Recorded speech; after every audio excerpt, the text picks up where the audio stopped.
Bienvenidos a América Directo. Hoy contamos con la presencia del neurocientífico Facundo Manes, quien nos va a revelar algunos de los enigmas de nuestra mente y sus complicados procesos que esconde. Esperamos tus preguntas dentro de la próxima media hora. Les cuento que el doctor nació en Argentina, estudió en la Facultad de Medicina de la Universidad de Buenos Aires y luego en la Universidad de Cambridge en Inglaterra. Además hizo estudios de posgrado en ese país y en Estados Unidos. Luego retornó a Argentina para desarrollar recursos locales a fin de mejorar los estándares clínicos y de investigación en neurociencias cognitivas y neuropsiquiatría. Creó y dirige actualmente INECO, Instituto de Neurología Cognitiva, y el Instituto de Neurociencias de la Fundación Favaloro en Buenos Aires. Buenas tardes, doctor Manes. Soledad Blardone lo saluda. Hola Soledad, gracias por la invitación. No, muchas gracias a usted por estar. Bueno, le cuento que tenemos muchas preguntas, entre ellas, bueno, la primera que quisiera hacerle yo puntualmente en primer lugar es ¿por qué existen personas con mentes brillantes? Bueno, es una buena pregunta para empezar porque no hay una respuesta definitiva como la gente se puede imaginar. Se estudió el cerebro de Einstein, por ejemplo, y hubo mucho debate en si las conexiones, el peso del cerebro, la magnitud del cerebro.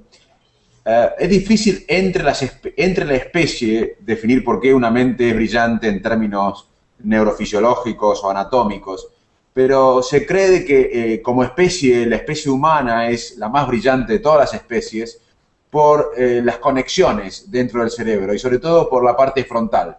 Los seres humanos tenemos la parte que está detrás de la frente, que se llama la zona frontal del cerebro, que está particularmente desarrollada en la especie humana, que es diferente a otras especies, y las conexiones en esa área serían únicas de la especie humana, lo que nos permite, entre otras tareas, el lenguaje, leer la mente de los demás, planificar, crear conceptos abstractos. Así que parte de la brillantez de la especie humana radicaría en su zona frontal. Pero es difícil tratar de saber por qué dentro de la especie humana una persona es más brillante que otra. Bueno, tenemos varias preguntas que nos llegaron para usted, doctor. La primera que tenemos es de Argentina, de Olga y Susi, que le pregunta, me gustaría saber por qué tengo pesadillas temporales que me despiertan y vuelvo a soñar lo mismo. Bueno, el sueño es uno de los aspectos más fascinantes del estudio del cerebro humano. Antes se pensaba que cuando uno dormía era un proceso pasivo. Hoy sabemos que cuando dormimos gastamos energía y que por lo menos hay tres funciones claras en el sueño.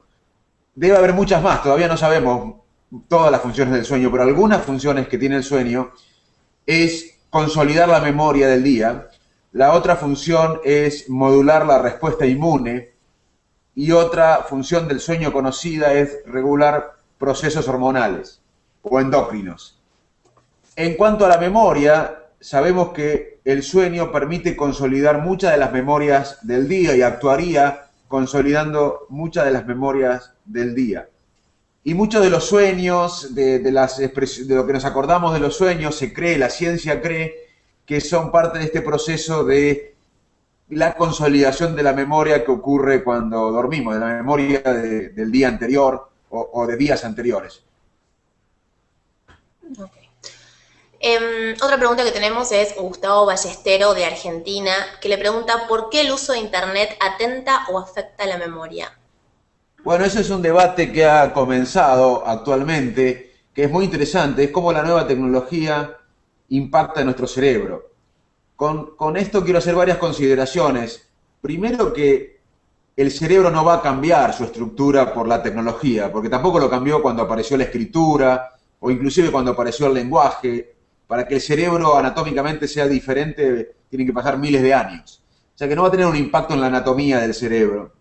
Pero puede tener impacto la tecnología en personalidades que tienen conductas compulsivas o obsesivas. Claramente la tecnología es una fuente de expresión máxima para personas compulsivas o personas con ciertas tendencias adictivas para estar permanentemente conectados y demás. Pero no hay que tomar, pero si uno es normal, no tiene una adicción severa o no tiene una conducta compulsiva y usa la tecnología ¿para qué recordar la capital de algunos países si podemos buscarla en Internet? Mejor usar la memoria para otros temas. Así que no creemos los científicos que Internet afecte la memoria. Es más, hay algunos trabajos aislados, todavía no son pocos para tomar una decisión definitiva, pero hay algunos trabajos que dicen que Internet podría ayudar a ciertos efectos de la memoria. Otro concepto que quiero aprovechar para decir es que la memoria no es una sola, hay varios tipos de memoria. Hay una memoria episódica, que es dónde y cuándo. Yo me recibí de médico tal día en tal lugar, es un dónde y un cuándo. O yo ayer a la noche estuve comiendo en tal lugar, dónde, en tal restaurante, cuándo, ayer a la noche. Hay una memoria semántica, saber que México es un país de América Latina. Ninguno de nosotros se acuerda cuando aprendió que México es un país de América Latina. Es una memoria como saber que esto es un saco, que esto es una camisa. No sabemos cuándo aprendimos esto, es un hecho, es un significado. Camisa, saco, micrófono, México. Hay otra memoria que es la memoria más online, que es una memoria que, por ejemplo, yo recuerdo un número telefónico, lo marco y luego me olvido. Y hay otra memoria que tiene que ver con la experiencia. Una persona con Alzheimer puede comer y no saber qué es un cuchillo o un tenedor. O sea que hay varios tipos de memoria. Internet no afecta de igual manera a ningún tipo y tampoco afecta negativamente. El mensaje es, Internet puede ser una memoria extra que los seres humanos tengamos y no tenemos que asustarnos. Ahora, hablando del tema justamente de la memoria, pensaba recién, ¿cuál es la frontera entre un olvido sano y un olvido preocupante? ¿En qué momento uno tiene que empezar a preocuparse por sus olvidos? Bueno, una parte fascinante del estudio de la memoria es el olvido. Uno olvida casi todo. Si yo te pregunto a vos, te invito a tomar un café mañana a vos y te digo, Soledad, contame toda tu escuela secundaria. Vos en 5 años de tu vida, en 1 hora y media te sobran para contarme 5 años de tu vida. Te olvidaste de casi toda la escuela secundaria y recordás hechos. ¿Y qué recordamos? Sobre todo recordamos los hechos emotivos. Por ejemplo, cuando yo me recibí de médico o cuando estaba sentado mirando con unos amigos sin ver cómo caían las Torres Gemelas. Creo que mucha de la audiencia recordará dónde estaba cuando se enteró que las Torres Gemelas fueron derribadas. O sea, uno recuerda lo emotivo, pero la mayoría de las cosas uno las olvida. La memoria son islas en océanos de olvido. Y mejor que sea así, porque si no seríamos Funes el memorioso. El célebre cuento de Borges hablaba de Funes, un peón de campo que tenía la tragedia de recordar todo. Funes recordaba todo y vivía 24 horas el día siguiente para recordar las 24 horas de este día. No podía adquirir nuevo conocimiento. Y uno empieza a olvidar, normalmente, entre la segunda y tercera década de la vida. A los 30 años empezamos a olvidar cosas naturalmente, como tenemos canas los varones, o se nos cae el pelo, o tenemos arrugas. Uno empieza a olvidar normalmente a los 30, 35 años. Entre el fin de la segunda década y comienzo de la tercera uno empieza normalmente a olvidar. Ahora, ¿qué es un olvido normal y qué es un olvido patológico? Por ejemplo, yo fui al cine ayer y no me acuerdo de cierta trama de la película, eso es normal. Pero si me muestran la trama, digo, ah, sí, este era el actor. Yo tengo la información y no la puedo expresar, es normal. Ahora, si yo no recuerdo que fui al cine ayer, es un olvido patológico. Si yo estoy cocinando un pollo y se me pasa porque me distraigo y se quema el pollo, eso es normal. Ahora, olvidarme que estoy cocinando es anormal. O sea, el olvido es anormal cuando el sentido común dice que algo está pasando y ahí la gente debe consultar. Pero olvidar cosas es normal y necesario para adquirir nueva información y pasa desde muy joven en la vida. Tenemos más preguntas relacionadas con el tema de la memoria.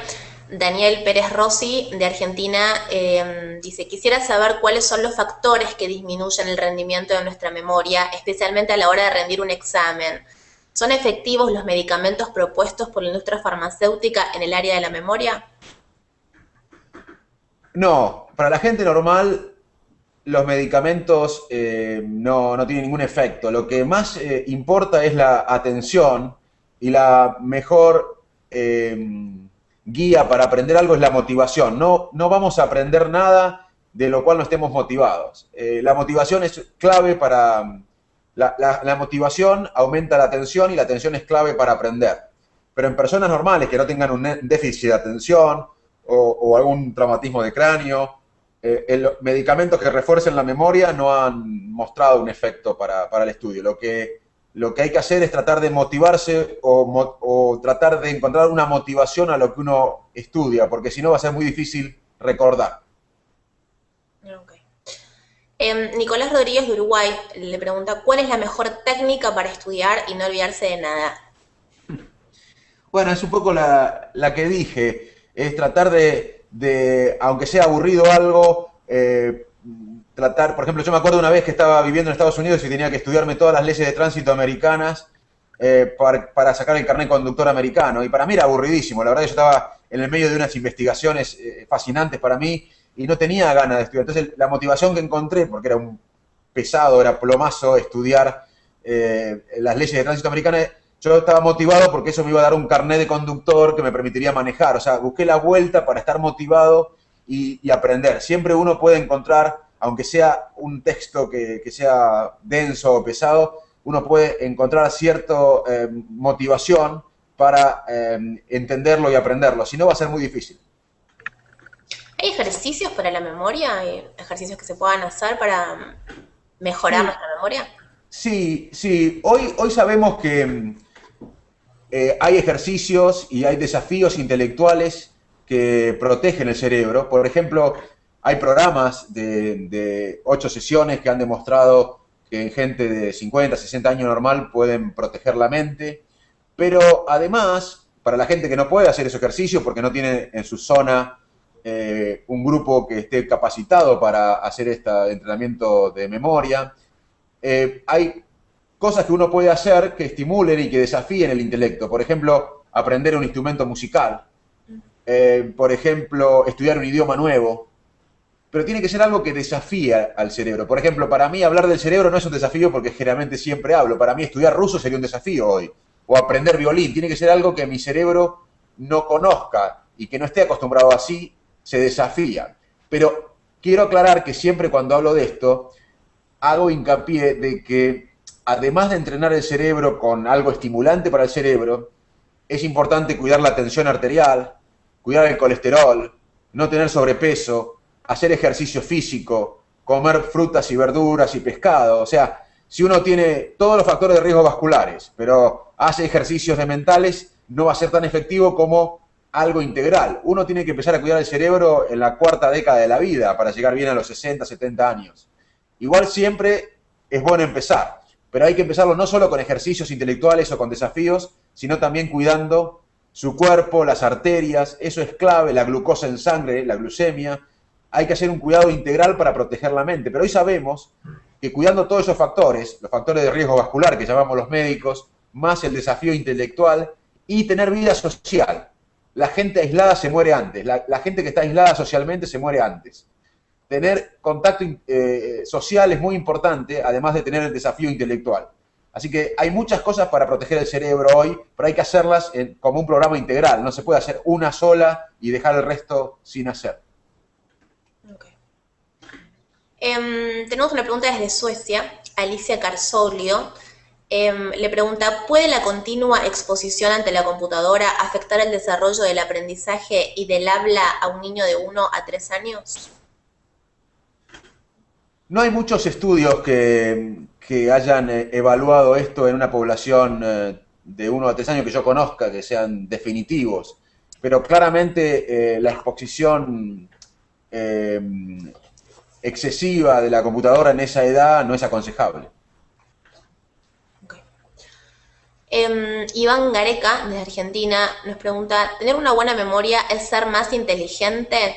¿Cuánto dependen una de la otra? Es una buena pregunta. Cuando yo vivía en Inglaterra, una científica muy importante en Londres, Eleanor Maguire, hizo un experimento que a mí me impactó mucho, que es estudiar los taxistas de Londres. En Londres, para ser taxista hay que estudiar, porque las cuadras no son mano y contramano, son cuadras que se han hecho siglos atrás y estudiarlas mentalmente como un GPS. Ahora tendrían un GPS, pero no, hace unos años no tenían GPS tenían que imaginarse mentalmente, por ejemplo, ir de un lugar de Londres a otro. Y pusieron en un escáner, en un resonador cerebral, a taxistas de Londres con londinenses que no eran taxistas. Y vieron que la región del cerebro que está involucrada en la memoria espacial, está más desarrollada en los taxistas de Londres que en los londinenses que no eran taxistas. Cuando vine a Argentina, me pregunté qué tenemos los argentinos de diferente, y eran los mozos. Los mozos de Buenos Aires pueden recordar varios pedidos sin anotar, cosa que no pasa en muchos lugares del mundo. Y fuimos a Tortoni, al Café Tortoni de Buenos Aires, hicimos un experimento para detectar la estrategia de los mozos porteños, que eran muy buenos en esta memoria de recordar cosas sin anotar. Y ellos tenían una memoria excepcional en eso, como los taxistas de Londres en imaginarse mentalmente Londres antes del GPS en su cabeza.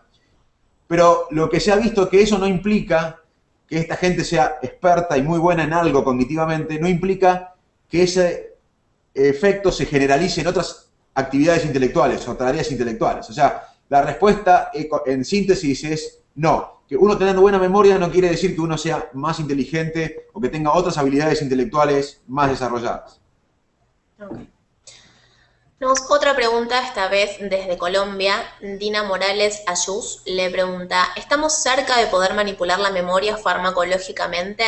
Por ejemplo, para olvidar sucesos y recuerdos que sean negativos para nuestra vida.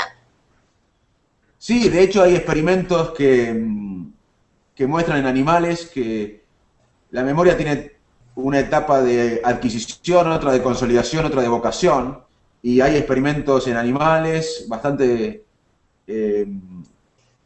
demostrados ya y bastantes repetidos a lo largo de varios laboratorios del mundo, que tanto la evocación como la consolidación de la memoria puede ser manipulada por drogas, sobre todo drogas que inhiben la formación de proteínas en el cerebro, inclusive pueden inhibir o frenar la formación de memorias o pueden interferir con la consolidación de la memoria. Así que la respuesta es, en animales esto ya es posible, obviamente que implica cuestiones éticas y legales en humanos, pero técnicamente uno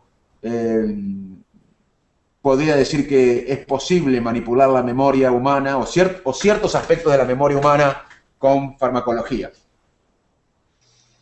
Tenemos la última preguntita relacionada con el tema de la memoria de Conrado Sáenz de Uruguay.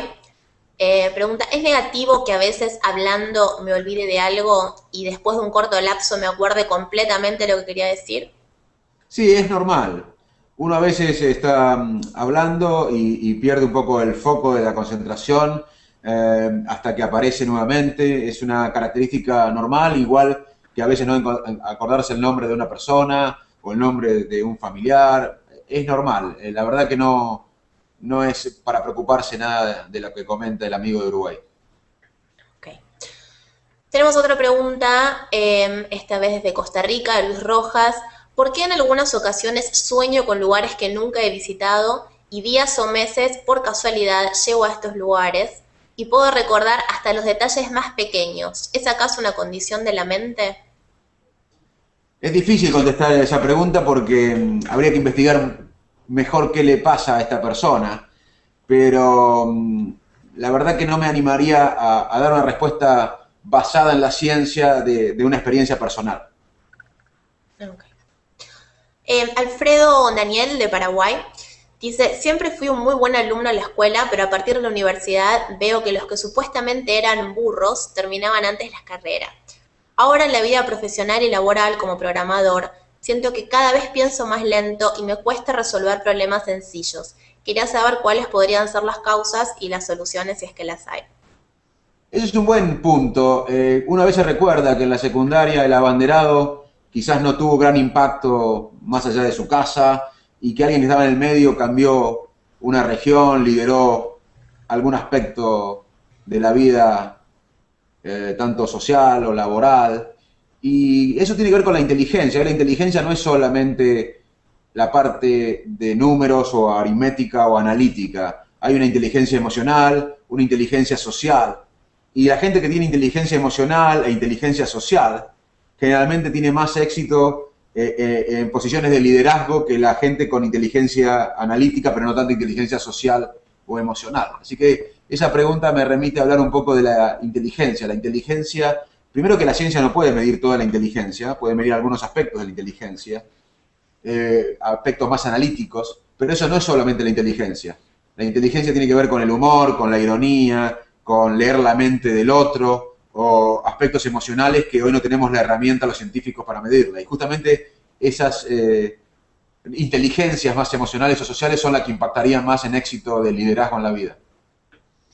Hablando de inteligencia emocional, ¿qué es la inteligencia emocional y hay alguna manera de potenciarla?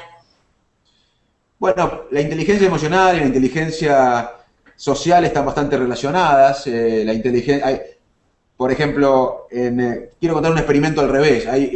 Había en Inglaterra un experimento, se hizo un experimento muy interesante que a gente matemática muy genial, a matemáticos geniales, se le ponía enfrente fotos de la parte de los ojos de la cara, con expresiones de miedo, de sorpresa, de alegría, y esta gente que era brillante en matemática, en la élite de matemáticos del mundo, no podía reconocer la expresión de los ojos, si estaban contentos o tristes o disgustados. Y por ahí un político que entra a un lugar donde hay 100 personas y ese político no es tan bueno en hacer un cálculo matemático, en unos segundos se da cuenta quién lo quiere, quién no lo quiere, ciertos perfiles de las personas, y maneja la emoción de otra manera. Aunque lo ataquen, puede no responder o tener un freno en la respuesta y ser amable, cosas que le van a dar una ganancia a largo plazo, porque uno a veces si responde impulsivamente, en ese momento se puede descargar, pero después tiene consecuencias a largo plazo. Todo esto implica inteligencia emocional y social, que todavía es difícil medirla en un laboratorio, pero claramente hay personas que se diferencian entre la inteligencia analítica y de la inteligencia emocional. Todos tenemos un poco de inteligencia analítica y un poco de inteligencia emocional o social, pero hay gente que tiene mucho más inteligencia social o emocional que analítica, y hay, por el contrario, como estos matemáticos, gente que tiene mucho más inteligencia analítica que social o emocional. Doctor, ¿por qué se enferma nuestra mente? ¿Hay alguna manera de evitar que nuestra mente se enferme o estamos ya predispuestos genéticamente a padecer cierta enfermedad? Bueno, es una pregunta difícil de contestar porque la mente se puede enfermar de muchas maneras. Hay maneras que son prevenibles, como el traumatismo de cráneo, como el accidente cerebrovascular en cierta manera, pero hay cosas que no son prevenibles, y la conducta humana es una combinación de la impresión genética con el entorno y el ambiente. La interacción entre la genética que uno trae, familiar, y el entorno y el ambiente es la que resulta en nuestra conducta. Y muchas veces tenemos enfermedades que vienen destinadas por los genes. Hay enfermedades que, si bien están en los genes, se deben expresar con un ambiente adverso o con situaciones estresantes en la vida, si no, esos genes no se activarían para desarrollar la enfermedad.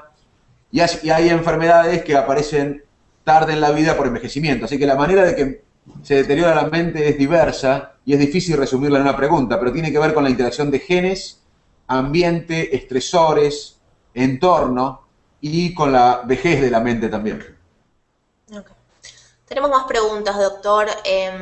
Luis Suárez, de Argentina, le pregunta: el Alzheimer no tiene cura y es una penosa enfermedad para el paciente y su familia. ¿Cómo se puede detectar prematuramente esta enfermedad? ¿Qué estudios deben realizarse? Bueno, hoy podemos detectar la persona con Alzheimer ni bien se inicia el Alzheimer, en los primeros años. Hace unos años atrás detectábamos en nuestro consultorio Alzheimer cuando ya tenían 5 años o 6 de enfermedad. Hoy se puede detectar un Alzheimer que recién empieza. Pero el desafío futuro en 10 años es tratar de detectar qué personas sin síntomas de memoria, que hoy son la clave, o sea, hoy no se puede detectar a alguien con Alzheimer que no tenga síntomas de problemas de memoria. Pero sabemos los científicos que el Alzheimer ya aparece en el cerebro, los cambios, 10 o 20 años antes que los síntomas se manifiesten. Y el próximo desafío, que hoy no se puede hacer, pero en 10 años quizás se puede hacer, o antes o después, es detectar los cambios en el cerebro de la persona que todavía no tiene problemas de memoria, pero ya tiene un cerebro que va camino hacia el Alzheimer. Hoy lo que se puede hacer son test de memorias muy sofisticados que ya detecten que el problema de memoria no es un olvido normal, sino que es un olvido que es debido a un Alzheimer muy temprano. Y en caso de detectarse ese Alzheimer temprano, ¿se puede hacer algo para retardarlo? Sí, hoy no hay cura, hoy no existe cura para la enfermedad, pero existen una serie de medidas farmacológicas, drogas, y no farmacológicas como estimulación cognitiva, terapia ocupacional, que la idea es que retrasen la progresión de la enfermedad. Así que cuanto antes se detecte, se pueden dar drogas y estimulación cognitiva y abordar la familia para manejar mejor la progresión de la enfermedad. Tenemos una pregunta desde España de Martina Rodríguez Payares. Doctor, ¿la falta de concentración es un tema vinculado con el cerebro o es un efecto actitudinal? No, la falta de concentración puede ser un efecto del cerebro. Todo lo que hacemos lo hacemos con el cerebro, desde respirar hasta los problemas filosóficos más complejos. Y la atención claramente es una función muy importante del cerebro. Y hay personas que tienen un problema de atención, que inclusive sabemos bastante, que hay circuitos frontales que pueden estar trabajando de una manera anormal. Así que se puede hacer un buen diagnóstico de trastorno de atención y hay tanto drogas como terapias psicológicas, cognitivas conductuales o de estimulación cognitiva que pueden ayudar a mejorar a la persona en sus tareas habituales de la vida diaria. Acá hay también otra pregunta relacionada con el tema de concentración de Julio Argentina. Dice que hace artes marciales y justamente cómo puede conseguir estar concentrado para ganar en una competencia. Bueno, otra cosa que no dije anteriormente, pero esta pregunta de atención me da pie para hacerlo, es que la atención también se puede afectar en ciertas situaciones como de depresión, de estrés, de ansiedad. Muchas veces vienen al consultorio personas y dicen, yo no tengo memoria, no me puedo concentrar, y están pasando un momento estresante importante, un cuadro anímico importante. Así que, primero, además del déficit de atención, hay que chequear que uno no esté con el ánimo bajo, estresado o ansioso, porque eso también puede afectar la atención. Y lo mismo que dije al principio con respecto a alguien normal que no tenga ningún problema y que tiene ganas de atender más, es la motivación. La motivación es el mejor camino para una mejor atención. Doctor Facundo Manes, ha sido un placer realmente haberlo tenido hoy con nosotros. No, el placer es mío, yo les agradezco muchísimo y bueno, estoy a disposición para otras entrevistas. Muchas gracias. Y a ustedes los esperamos en otro encuentro de América Directo. Gracias por estar ahí.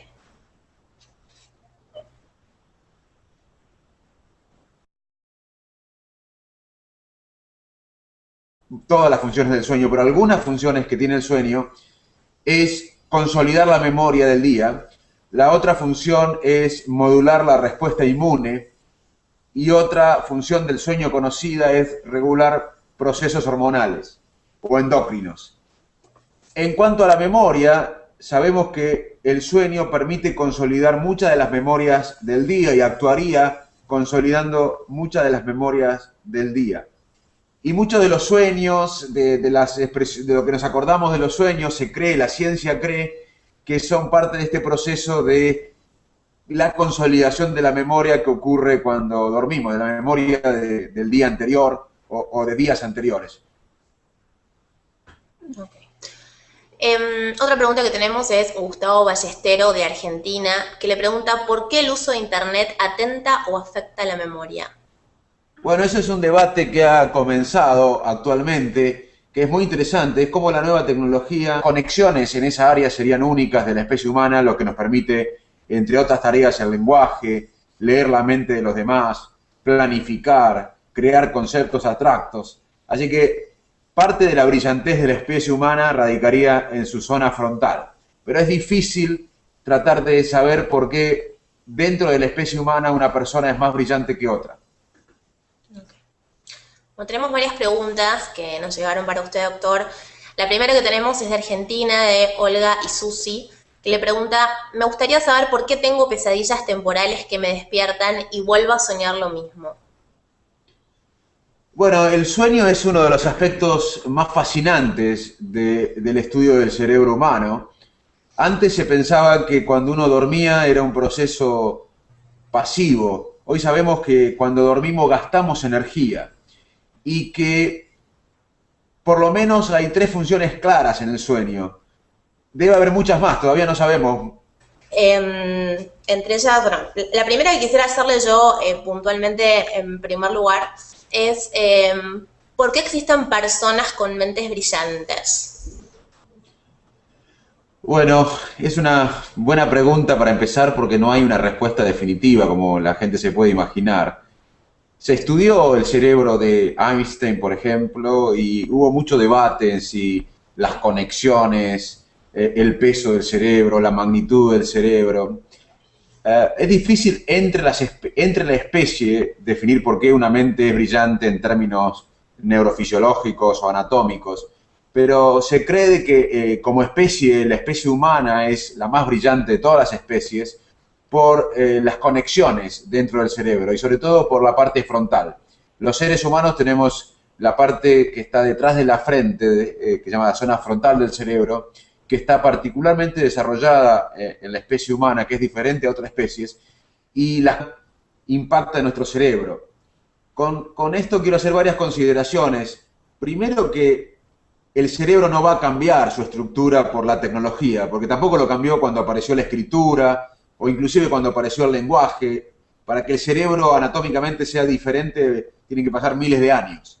O sea que no va a tener un impacto en la anatomía del cerebro. Pero puede tener impacto la tecnología en personalidades que tienen conductas compulsivas o obsesivas. Claramente la tecnología es una fuente de expresión máxima para personas compulsivas o personas con ciertas tendencias adictivas para estar permanentemente conectados y demás. Pero no hay que tomar, pero si uno es normal, no tiene una adicción severa o no tiene una conducta compulsiva y usa la tecnología, ¿para qué recordar la capital de algunos países si podemos buscarla en internet? Mejor usar la memoria para otros temas. Así que no creemos los científicos que internet.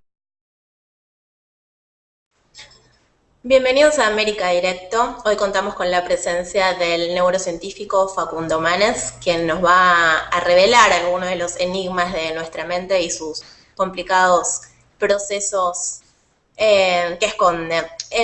Esperamos tus preguntas dentro de la próxima media hora. Les cuento que el doctor nació en Argentina, estudió en la Facultad de Medicina en la Universidad de Buenos Aires y luego en la Universidad de Cambridge en Inglaterra. Además hizo estudios de posgrado en ese país y en Estados Unidos. Luego retornó a Argentina para desarrollar recursos locales a fin de mejorar los estándares clínicos y de investigación en neurociencias cognitivas y neuropsiquiatría. Creó y dirige actualmente INECO, Instituto de Neurología Cognitiva, y el Instituto de Neurociencias de la Fundación Favaloro en Buenos Aires. Buenas tardes, doctor Manes. Soledad Blardone lo saluda. Hola Soledad, gracias por la invitación. No, muchas gracias a usted por estar. Bueno, le cuento que tenemos muchas preguntas.